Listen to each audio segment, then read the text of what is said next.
আলু চাষেই লাভের হাসি। বাদুড়িয়ায় নতুন কৃষি ট্রেন্ড। উত্তর 24 পরগনা জেলার বসিরহাট মহকুমার বাদুড়িয়ায় চাষের ধরনে এসেছে নতুন পরিবর্তন। প্রচলিত আলু চাষের পরিবর্তে এখন অনেক কৃষক ঝুঁকছেন শাক আলু চাষের দিকে।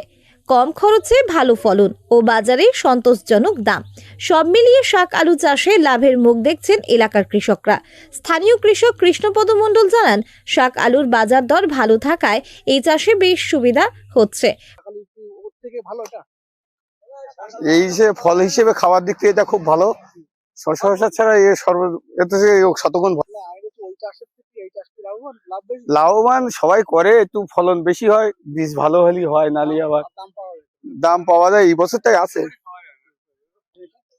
এটা। এই 7 কাঠা এই বস্তায় কাটায় 4খানা 5খানা করে হয়েছে।